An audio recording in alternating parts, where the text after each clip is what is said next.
Jesus said, whatever you ask for, believe that you receive it when you pray. Not when you see it manifest, not when it turns around. The test is, are you receiving what you're believing for? We can pray all day long, but if we go out and talk defeat, call our friends, I don't see how it's going to happen, we're canceling out the prayer. Problem is, you didn't receive when you believed. Because when you receive it, you have a different mindset. You're confident that it's already done. You're not walking by sight, you're walking by faith. You're not moved by what you don't see. You know in the unseen realm, things are happening. There's a fight going on right now over what you believe. I want you to see that believing is the pivotal point of what defines you as a believer, as a person of faith. And so if there's anything that the enemy wants to attack, he wants to attack what you believe. I believe in me. If you stop believing in me, I'm not going to believe in myself any less. The day that you start living your life according to everybody else's opinion is the beginning of the end. You have got to stand up to that voice. You've got to sell yourself every day on your abilities, on the goal that you want to reach. Whatever we have right now, whatever we're demonstrating in our lives, is a result of what we believe subconsciously that we deserve. Most of you guys don't actually know your self-worth. You're like a vulnerable little child. Everybody loves me this week, so I love me this week. I can tell y'all right now that it is not the car that I drive or the size of my house that defines my self-worth. You can learn all the techniques in the world. If you don't believe in yourself, it won't happen for you. I'm hot. I'm hot when you don't think I'm hot. I love me even if you stop loving me. That's the way I live my life. Most of y'all are on Twitter. You're desperate for likes. Some of y'all are social media.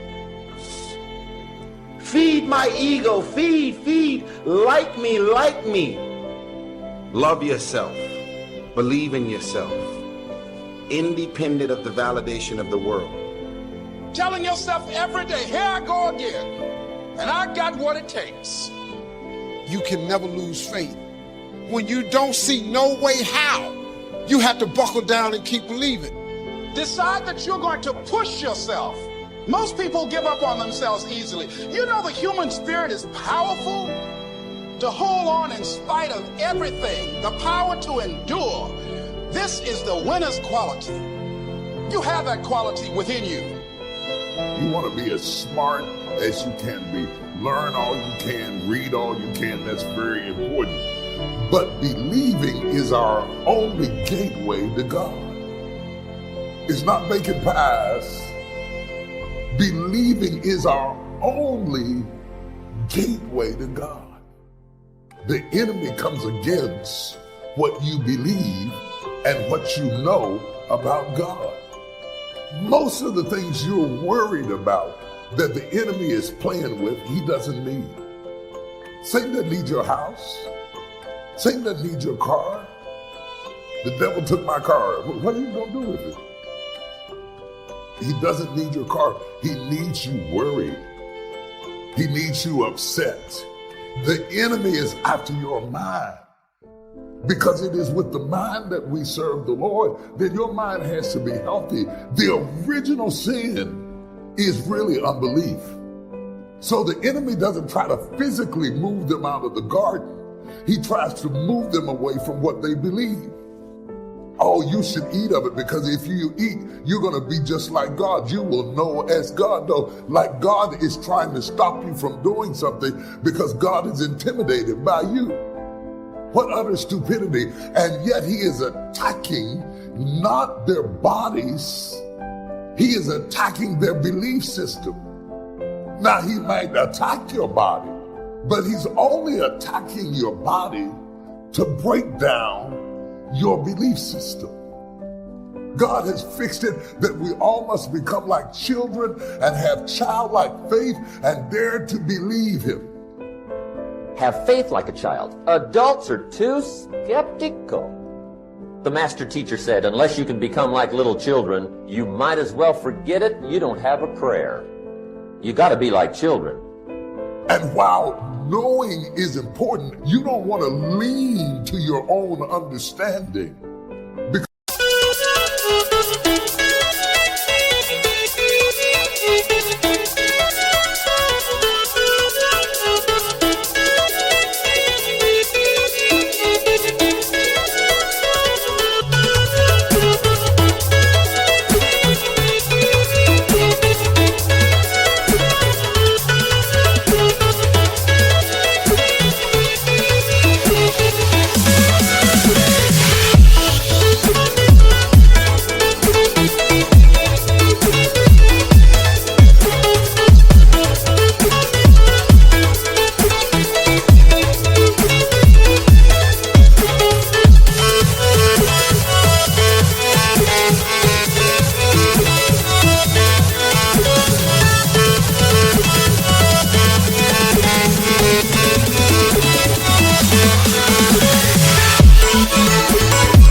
What you know is always evolving. Ideas are always changing. Your belief system has to be built on something that's solid and something that's true. Your belief system has to be built on God, not church, not preachers. Your faith has to be built on something that's solid as a rock. This is not about emotions. How many of you have had somebody promise you, I ain't gonna never do it no more? I promise you I'm never gonna do it no more. They went right back and did it again. They might have even felt those emotions, but they didn't change their... So somebody shout, I am a believer. And stop trying to keep up with the culture.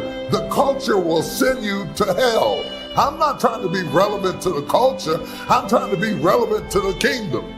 Because the culture can do anything. The culture can change its mind about everything. Stop it, stop it. Stop trying to always impress the culture. It is not your job to try to imitate the world. It is their job to be influenced by you. Come on, somebody. God wants you to believe Him. To believe Him is to embrace God's integrity, not my integrity. There's a lot of compromise in our society.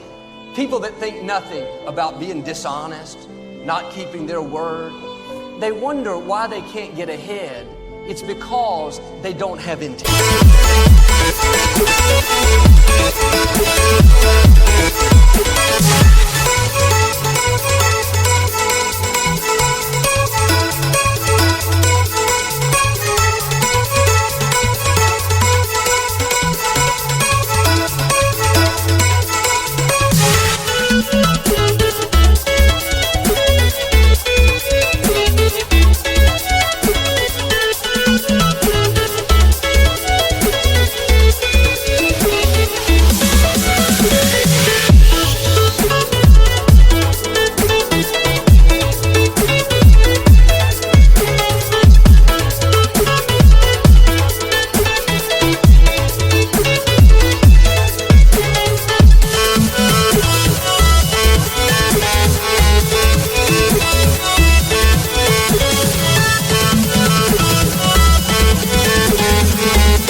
Determination, but without integrity, you won't reach your highest potential.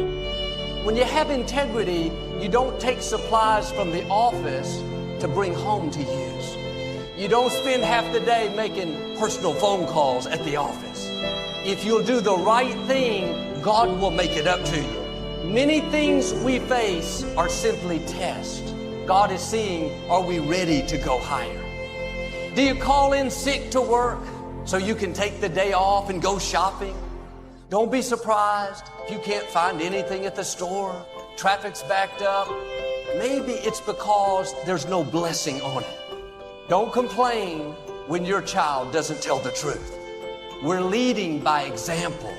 If they see us compromising, they're going to do the same thing. Be honest. Be a person of your word. Your reputation is one of the most valuable things you have. You can have great wealth and be looked down on, but when you're a person of integrity, when people look at you and think, I can trust them, they're honest, they don't talk to me one way and then talk to my friends behind my back another way, they're consistent.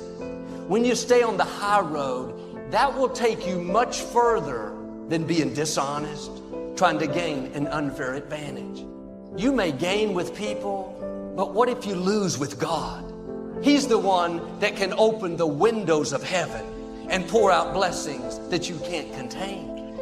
It's better to be truthful and have less, then God's favor will take you further. Instead of trying to cross the line, why don't you try a different approach and see how far behind the line you can stay? The more integrity you have, the more God can bless you. When you have integrity, you're the same in private as you are in public. Don't be kinder to strangers than you are to your own spouse. Be consistent. I'm not asking you to be perfect. I'm asking you to be real. When you have integrity, you're not making underhanded deals, hoping that nobody sees you. I've heard it said, don't do anything you wouldn't want to read about the next day in the newspaper. I doubt many of you have big areas where you're lacking integrity, but maybe there's some small things. It just takes a little effort, getting out of ruts where we've gotten comfortable doing things that are less than our best. We can fool a lot of people in public, but what God is concerned with is what goes on behind closed doors. How you live in private will determine how high you go in public. God is watching to see when He can promote you, when you pass these tests so He can take you to new levels. When you prove to Him that you're a person of integrity, there is no limit to how high He will take you. There's a price to pay to become all you were created to be. This takes people that have a made-up mind. I'm going to honor God. Not going to push people down to get an advantage. I'm going to be a person of integrity, honorable. That's the kind of people God rewards.